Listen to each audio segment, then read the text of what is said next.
Misconceptions, misunderstandings, myths, whatever you want to call them, I'm talking about wrong info.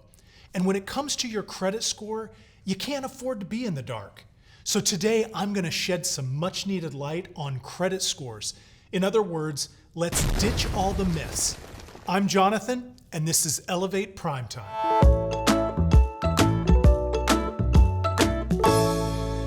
Here are the 6 most common myths people believe about credit scores. Ready for some debunking? Let the countdown begin. Credit score myth number 6. Credit bureaus create the credit score. Nope. This is a very common misconception. Credit scores are models built from a set of data, and so the data determines the credit scores. But the scores themselves are neither owned nor created by the credit bureaus. The scores you are likely familiar with were created by FICO and VantageScore, which are separate companies that focus on the data analytics and modeling needed to build the scores. Okay, on to the 5th credit score myth. Credit scores are part of a credit report. It's not true. Like I said before, credit scores are not owned by the credit bureaus. So they're not part of the credit report. When you receive a credit report, you often get your score at the same time, but that's because the company bought the score too. If you go to annualcreditreport.com, you get a credit report, but not a score.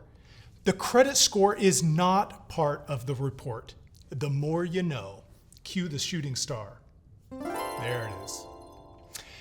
And we're moving to credit score myth number 4. You only have one credit score. The truth is there are dozens and dozens of credit scores associated with your credit data. The most common credit scores today come from FICO and VantageScore. But even then, each credit scoring company has multiple scores. To make it even more complicated, the different models can result in different credit scores if the credit bureaus have different information. That might be why your score was 654 with TransUnion and 662 with Experian, even in the same model. Different info means a different score. Here's number 3 on the list of common credit score myths. Calculating a credit score is as simple as 2 + 2 is no duh, but that just isn't so. We've all seen graphs like this. It all looks so simple, right? Like baking cookies. Things are much, much more complicated than that. And that's because credit scoring companies are trying to give every adult in the country a score, regardless of vastly different circumstances and data. Plus, there are thousands of different data points that all interact with each other.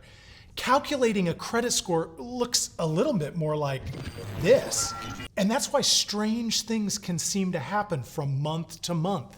The key is not to focus on the short-term changes in your credit score. Instead, focus on the big picture.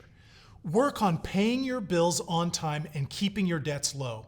As long as your positive credit behavior is reported to the credit bureaus, it should be reflected positively in your credit score in the long run. It's time for our legal gut check. Lawyers, take it away.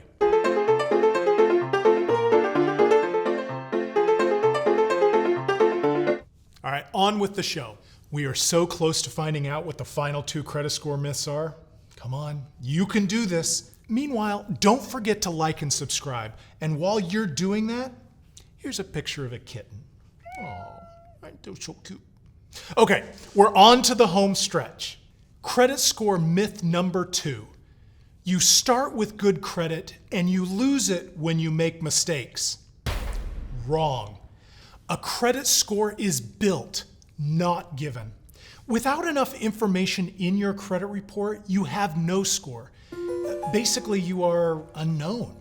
But as you start using credit and your credit profile grows, you get a good credit score.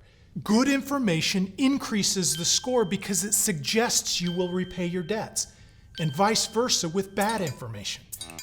Last but not least, the number 1 myth about credit scores. Credit scores measure you as a person. Absolutely false.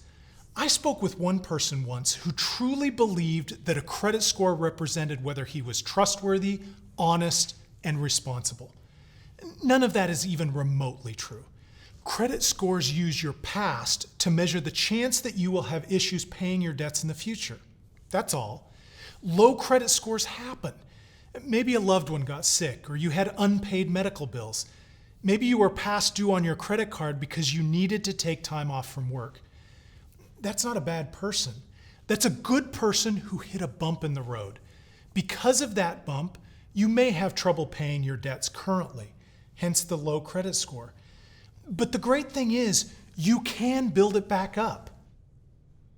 Well, there you have it. The 6 most common myths about credit scores. I hope this episode gave you a clearer idea about how credit scores work and don't work. Nothing mysterious at all.